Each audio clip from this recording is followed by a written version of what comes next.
Hello, corporate badasses. I am so excited to be here today. I have the final installment of my December Doing It series. As luck would have it, the rest of the month is like filled with holidays. So I won't be able to continue having these conversations, but we have had 3 really amazing conversations with extraordinary leaders throughout the month of December. And this is actually the 5th year that I have been doing this series called December Doing It. It's an opportunity for us to celebrate women in leadership and the change that they're making at the leadership table. And I am honored to bring on today 2 of my near and dear clients who are literally doing it at their organizations and really making a big impact, so that they can share with us part of their process, how they think, how they make decisions as a leader, so that we can learn from that, be inspired by that. And then if you're listening, I encourage you to share with us, or, inside the chat, about some of the ways that you think about leadership, and use this as an opportunity to, explore some of your storytelling and how you talk about your journey as a leader. So welcome, Tantri and Leah. It's so great to have you. Let's start with some introductions. Tantri, I'll let you go first. Good afternoon, everyone. Thank you for having me, Stacy. My name is Tantri McGinnis. I'm currently an ad tech manager at Compas. I'm responsible for overseeing the precise and accurate implementation of our ad campaigns and ensuring flawless delivery for our clients. So, what truly excites me about my work and, frankly, my approach to leadership is creating an environment where people feel empowered to be their best selves and truly make an impact, both in achieving that accuracy and also pushing innovation. Awesome. I love that. We'll learn more about how you actually empower them to be their best self. And thank you, Tantri, for that great introduction. And Leah, tell us who you are and what you do. Hello, everyone. I'm Leah Edwards. I'm an operations leader. I've got over 20 years of experience in things like production, supply chain, quality, and environmental health and safety. I currently lead environmental health, safety, and sustainability organization in the semiconductor industry. This is my first LinkedIn Live experience, but I really admire your work, Stacy, and I am absolutely thrilled to participate. Yeah, one of my sneaky things that I love to do is encourage you all to step outside of your comfort zone. And I think probably for every single guest I've had in this series, this is like episode 21 of the series. And it's all their first LinkedIn Live, but it's not their last, right? It ends up can lead to other future opportunities. And then I just want to say, I shared, there was a woman who was in the series, and she sent me a note. She said, I was so nervous. I didn't share the broadcast with anybody in my network, but of course people found it, and people just reached out to me as such an inspiration. And as we're talking today, we're going to talk a little bit about why we do the work that we do and why it matters. And, and that's one of the reasons. But being able to be on a platform like this and share our wisdom, then other people get the opportunity to tell us why our leadership matters. And I think that can be really fueling. And as we continue to do hard things, which both of you do at our jobs every single day, remember the bigger picture and what it is that we're here to accomplish.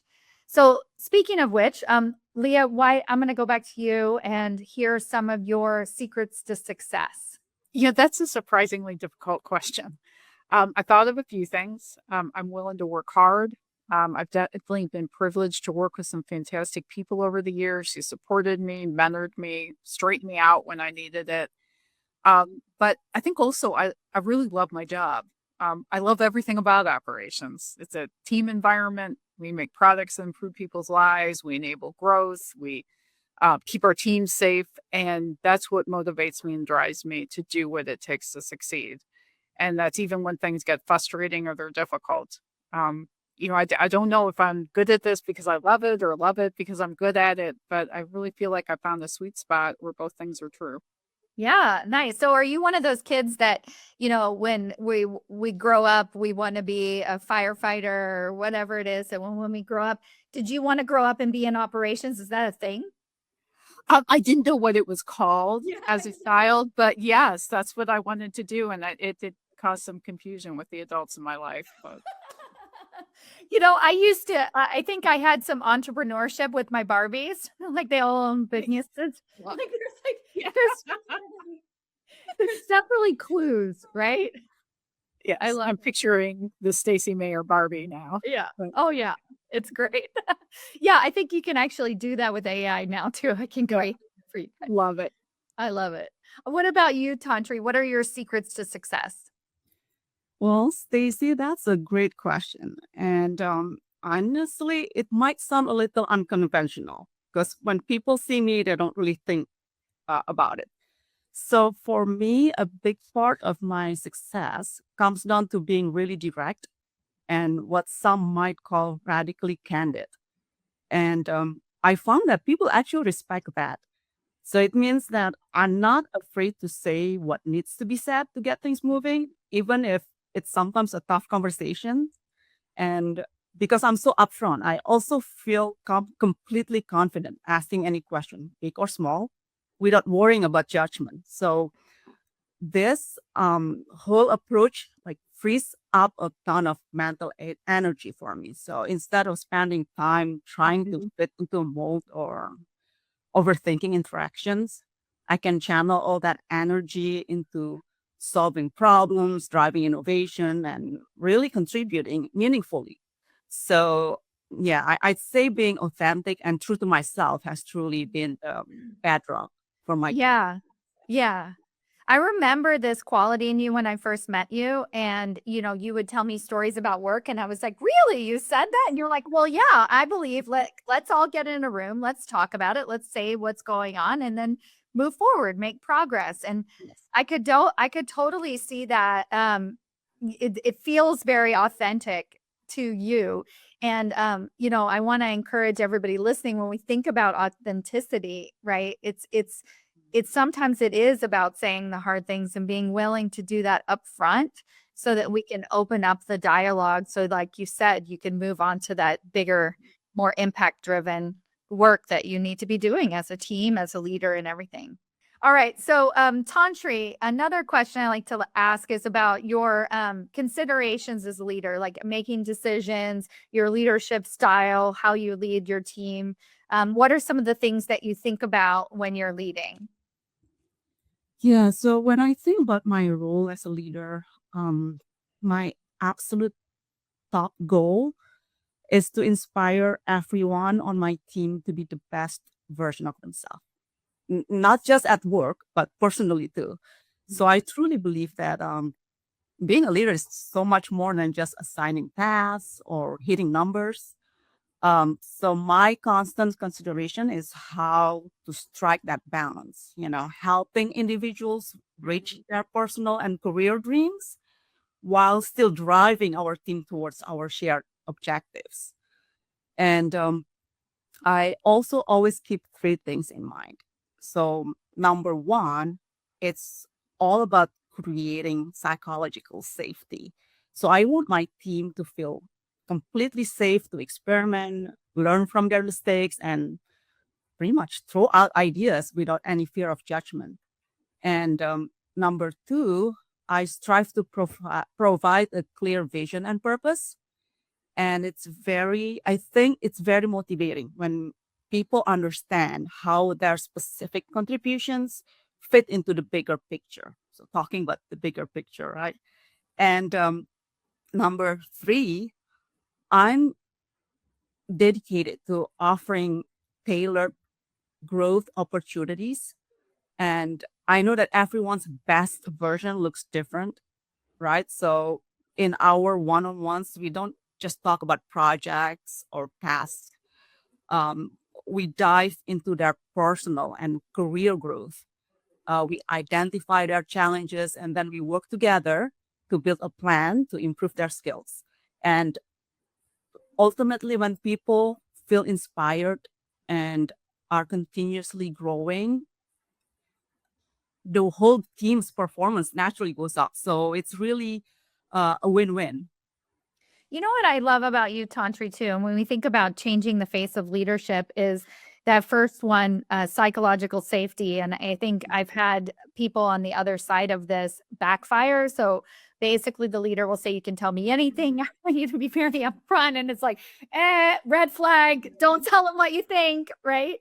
But there's something about the way that you lead, knowing you, but then also I can imagine with your teammates that they believe you, right? So you're walking the talk. Is there anything that you've had to do or adjust in your style to really be able to actually create that environment, right? So, I think what you're talking about with that radical candidness, being able to, ask them about their career growth, like genuinely interested, in what they want, perhaps advocating for them. Anything else that you have had to do along the way?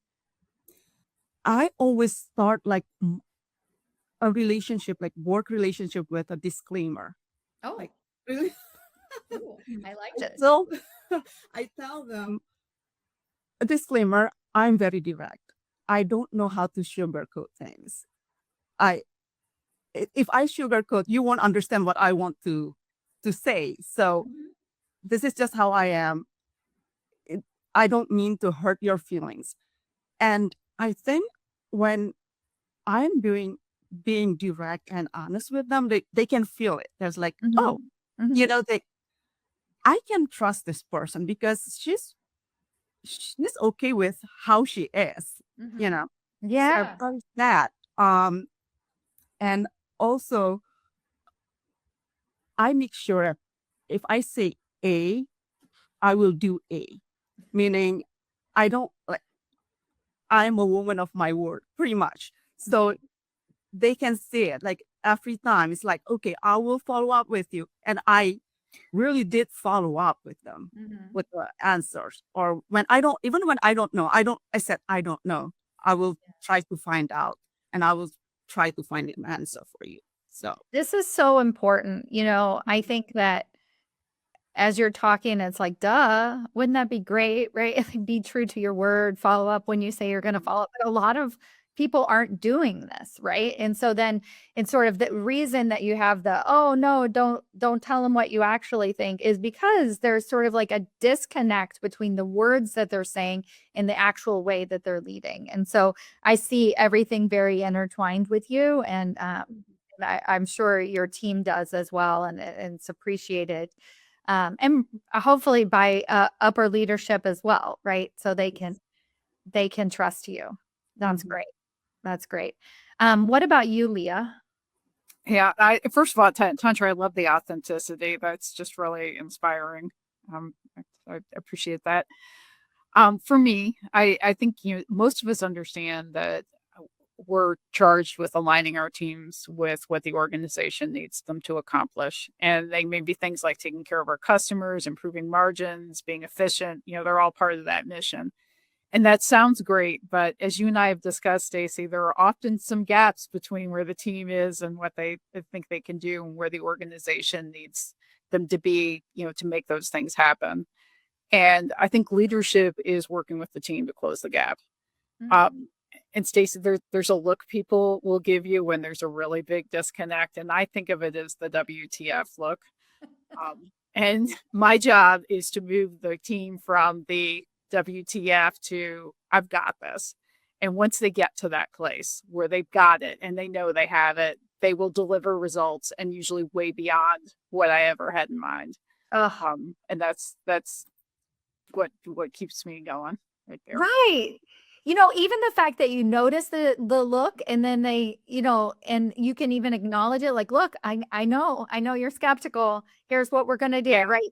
Like, this goes so far in building trust with your team, but obviously with leadership too, because you can't just tell them no. And like you said, it's the gap. How do we bridge that gap? How do I speak to both executive leadership and their needs, and my team and their needs? And then I'm sort of in the middle trying to make all of this work, right? Yeah, 100%. Yeah. Yeah. That's so good. Leadership is working with the team to close the gap. Anything else that you want to add to that, or is that? We talked about that closing the gap is there's no magic to it, right? So we got to ask questions, we got to stay curious. We got to understand, the team's concerns. And then, as you said, it's not just saying, okay, we're going to tell them no, or hey, I understand you. We've got to work together to get where we need to be. Mhm. So it's the willingness to be part of that journey with people. I think that makes it. Yeah. Yeah, and if you love the work that you do, you're gonna show up and you're gonna say, "All right, we're in this together. Let's figure this out." Like, I acknowledge that this is difficult or we have obstacles and the expectations may be unrealistic, but here's what we're gonna do, right? Instead. Yeah, I appreciate exactly. And I believe in the work, and I believe in exactly. the effort it takes Yeah. to accomplish it. Yeah. Yeah. As I'm listening to both of you all talk, I want to share something, which is, there's a process that we have as leaders. And then there's looking back and uncovering that process and articulating it out loud. And so that's another reason that I really enjoy doing this series, is because it's an opportunity for each of the women that I work with to say, hey, this is my process. I have been doing this for the last 20 years. Actually, I'm very skilled at closing that gap, right? Like, that's actually part of the work that I do. And it doesn't just go without saying, right? So being able to share and articulate that. And so if you're listening to this, try and start to define what your leadership is, how you're making decisions, and put it into some concrete steps. Obviously, it'll help you if you're ever interviewing elsewhere or going up for a promotion, but even just in the day-to-day job, really knowing your value and what you uniquely bring to the table is a really big part of making an impact as a leader. So I appreciate both of you for sharing the details of that process, and giving us that opportunity to explore that a little bit for ourselves. All right. So the last question that I always love to ask my guests, and this is also coming from my own curiosity and also fuel for where, I'm headed and why I do the work I do, is to give each one of you that voice at the table, to give you the opportunity to be able to share your ideas and your wisdom. But why, let's go to Leah again. Why do you personally feel motivated to have that seat or that voice at the table? I think life is too short and our working years are too long to take a passive role and sit on the sidelines. So either you sit at the table, you get a seat at the table, or find yourself another table. But nobody, Yes. yeah, but nobody should sit on the sidelines ever. That's so good. It's like mic drop, I guess. That's so good. That's right. That's my view. The interesting thing is that the corporate world is set up with this hierarchy, and rightfully so. We have to have leaders, we have to have employees, right? We have to have doers, people who are going to execute on the work. But what that also creates is this disconnect between people who really just don't have a voice, right? People who need to be told what to do. And when you can find that balance and actually claim that seat, claim that voice, it's not always an easy thing to do, but it starts with exactly what you said, which is knowing that I have this thing I say at the beginning of my podcast, but it's essentially your birthright. Like, why not me? Yes. If I don't have a seat, find another table, right? Like, figure it out, because I love what you said, which is life is short, but the working years are long. Long. So true. We work forever. Oh my goodness. So yeah, like, why not? That is so good. That's inspiring. I love it. What about you, Tantri? Why do you feel motivated to have a seat at the table? So, Stacy, that's a really meaningful question. For me, wanting a seat at a table goes much deeper than just contributing to strategic decisions. And honestly, it's profoundly rooted in my desire to empower others. And when I think about having a voice in those critical discussions, it's not just about my influence. It's truly about creating pathways and amplifying the voices of people who might not yet have that direct access. So I think this comes from my own journey. So early in my career, I was incredibly fortunate to have people who saw potential in me before I even fully saw it in myself. And they believed in me, gave me opportunities, and helped me truly shine, especially when I was navigating my own challenges. So that experience taught me the profound impact a champion can have.